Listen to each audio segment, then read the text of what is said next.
No one believed me, even from those few people that I was able to share this experience with, that this is true. But luckily, with the development of the ufology and many great people out there that are doing the research and providing the video evidence, especially with Martin Stubbs, who was in charge of one television station, and he just directed one dish towards the space, and he was lucky enough to pick up the direct downlink from the space shuttles to Houston, and he provided this. So as you can see, this is on infrared. That is why his black and white is from STS-63, and they are trying to locate the Mir space station. They cannot locate the Mir space station because more than 100 objects are appearing and disappearing from the radar. Those are the same type of craft that I observed on the asteroid belt between Mars and Jupiter. And those are those balls of light that I was observing in those times, as you can see clearly, creating intelligent formation. So you can see we are never alone, and the evidence is all there, and they're keeping this secret, which is not the right way to do. Every time that when there is a storm, you can be completely sure that there are more than 200 objects above the sky charging from the released energy from the thunderbolts. Exactly the same as we go with our vehicles into the petrol station to refuel. They are refueling their propulsion systems with this organ energy which is discharged from the thunderbolts. So this led to the direct contact with the extraterrestrial races. Many of those contacts were positive and beautiful, but some of the contacts were extremely aggressive. I got in conflict with certain races, one of which was the Gray Collective, and I can confirm that we have a presence from both polarities, both positive and both negative.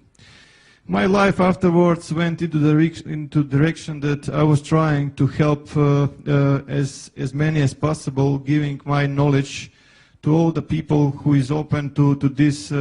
Like I mentioned in the beginning, I just developed a special relationship with every student of mine, and I was trying to help him as much as possible to achieve the same. So, in my perspective, this is the way. We have to go back to the nature, and we have to unite with that energy, understand that energy, and how to direct this energy. When I was working on the decoding of the crop circles, that's where the contacts with the crop circle makers intensified to a high degree, especially when I was describing what kind of technological achievements can be achieved through the information delivered by the crop circles.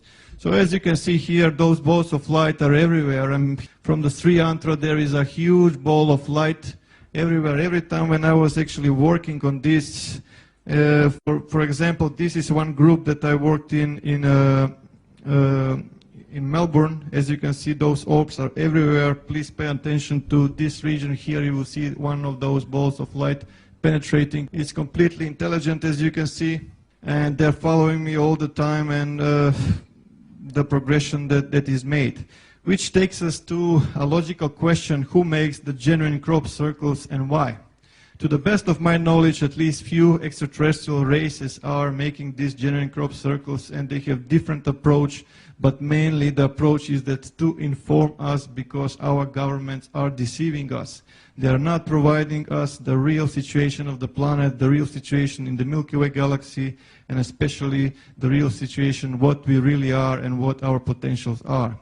So, to the best of my knowledge, as you can see, more than 20,000 crop circles are delivered, and usually the question that comes to me is where they're coming from.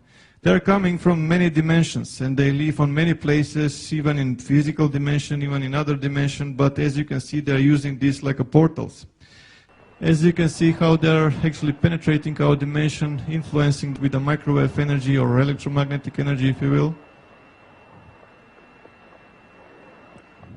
Once again.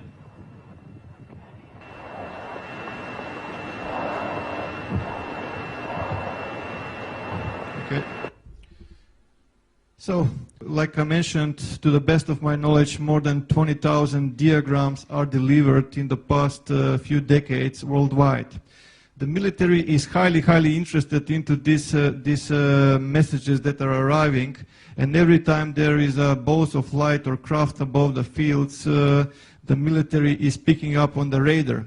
Immediately there is an order for the fighter jets or the helicopters to intercept those bolts of light and to avoid eventual delivery of information, which is very vital for humanity.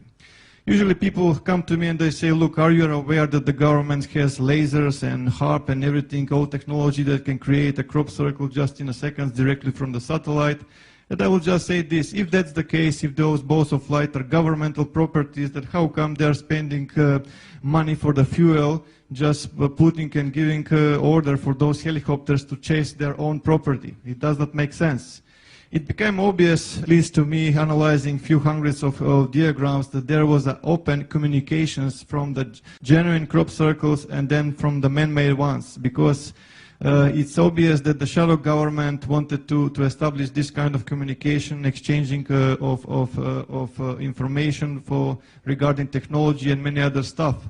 But the NTIs didn't want to play their game because they understand that they are very deceivers, how should I say, and that is why they started to put those obelisks.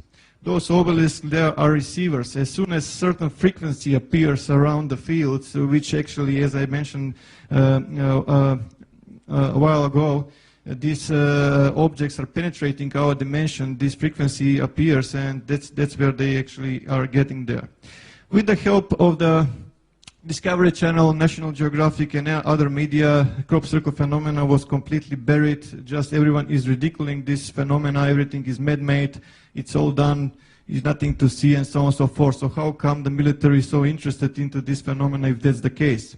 So as you can see from the left, this is what the best humans can do, what complexity is concerned, and the real stuff is usually followed by those bolts of light that we are talking about. With the human ones, you can see the footsteps everywhere, the crop is completely destroyed, and they remove all the information from this. This, by the way, was achieved by the team Satan in New Zealand, just for example, that people can make these crop circles. Yes, they can make these crop circles, but you can see also the mess that they can make. Back in 2000, Dr. Eltio Hasenhoff actually stepped forward, which is very rare for the mainstream scientists, and he actually examined many crop designs, and he noticed that there is a thermal expansion and node lengthening with many of those. He was searching for some matching of the distribution model of node lengthening, and he found one, and this mathematical model was actually electromagnetic radiation distribution of a point source. The further you go from that source, the less light it becomes. Or in other words, the distribution of the node lengthening is strongest in the crop circle center, and it's less and less as you go towards the edges, right? So the difference between the man-made and the real phenomena is that plant is still alive. It's bended even to around 90 degrees, and the plant is still growing. It was actually exposed to extreme high temperatures, but in the split of a second it was cooled also. So for the last, with this 10 to 40 micron diameter pure iron spheres detected with the genuine phenomena, which is not present, and they're impossible to find with ones that are made by ropes and sticks. They just transmitted search. There is something extraordinary that is happening at the moment in the Milky Way galaxy, and search for Power L. That was all that I was able to pick up. And when Milky Way galaxy is concerned, it's very difficult for us to determine the right proportions and the right shape and appearance of the Milky Way, because we are seeing it all the time from an angle. But the extraterrestrials are saying that this Milky Way galaxy actually has 7 spiral arms. So before any one of you recognize the all-seeing eye inside this and you say, like, here is another Illuminati agent in disguise, I can assure you that that's not the case. Let me just explain about this. I asked the NTIs about what this thing is, and they said this is neither positive neither negative. It's just simply energy, and the contact which is made actually is polarizing this energy. For the Illuminati, it's meaning something else, but also there is another side of the coin. So let's just analyze for a while, right? Sorry.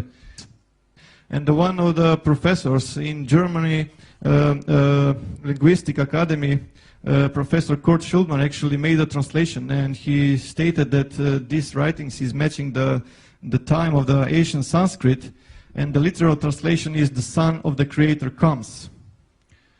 So what is this eye that we are seeing everywhere in the space? The interesting thing is that there is a gate, and there is something coming from this gate. They are referring to the Sagittarius A star, which is a code name for the supermassive black hole in the Milky Way galaxy center. There is a hole and there is an explosion. As you can see, hole and explosion, and they're referring to this. When those galactic cores explosions happen, there are two things that are appearing. First, there is a cosmic jet that goes perpendicular to the galactic plane, and there is a wave of energy that is spreading along the galactic plane towards the edges of the galaxy. When you throw a rock into the pond, right, or into lake, you will have a disturbance. You will create a concentric circles. You will create waves, right? So that's the same what they are saying. There is a wave. Watch out that there is a wave. And the wave is coming from the galactic center. Again, you can see a plane with birds in two directions. They're actually referring to the galactic plane because they inform me what they're trying to say. And even more birds going into two directions, and they're referring to this, and I will explain this in more detail. The energy is extreme, is going towards the edges. It's massive, it's flying fast. It's going to hit the sun. When it's going to hit the sun, it's going to change how the sun is spending its fuel. Is going to produce that sun moves from its so-called main sequence into what is known red giant phase. So what will happen in our solar system in the near future, right? So for this, we can analyze the pictogram that arrived on July 15, 2008. It is obvious a solar system, and when you analyze, you see that it's completely matching our solar system and the planets in it. So they even left a dot for a moon, and also they left a ring for Saturn. Again, the anomaly was found, and the crop is not destroyed by the mechanical force. So another parallel. So it's not the first time that those amazing blue displays are observed from International Space Station. So someone is referring us very strongly that we pay attention to a certain time frame, to a point in time, which is 23rd of December 2012. Just 7 days after, on July 22nd, 2008, update appeared, and which, in my perspective, is a Rosetta Stone to everything we need to know what 2012 and 2013 event is all about. So let's just analyze this for a while. Our sun is not in the same the same size anymore. It become bigger. Mercury was fallen and Venus was fallen, which leaves us Earth and Mars dangerously close.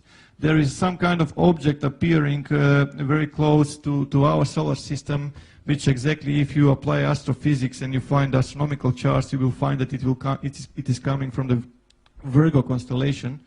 And when I checked the astronomical charts for a new moon in 2012, December, I found that actually it's appearing on December 13, 2012, which is when we will start to observe from the sky something that is approaching from the Milky Way galaxy. And down further, we can see different symbology here, a Milky Way galaxy with the depicted galactic plane, cosmic snake, cosmic kundalini or nexus or whatever suits your terminology, snail, spiral, again a new moon, and two stars in the Ficus star constellation, which is very close to the sun in that particular time. But sun changing size, is that possible? Definitely it is. This is just a small example of the life of a star. From the stellar nebula, from the gravity, we get two types of stars, average star and a massive star. Average stars is the type of star that our sun is at the moment, which is a yellow dwarf type of star. Yellow because of the color of the surface, and dwarf because it's a small for a star. When the fuel is exhausted, it moves into the next stage of its life. How should I put it? It becomes a red giant, where the outer layer gets more cooler, it loses brightness, it gets more reddish, but the core of the star collapses. And eventually the outer layer is released and becomes a planetary nebula, and the only thing that is left from the star is the so-called white dwarf, or the core of the star. And the other ones, which are massive stars, they go into the red supergiants, but they go into supernova, and from supernova they can end up like a neutron stars, or mini black holes.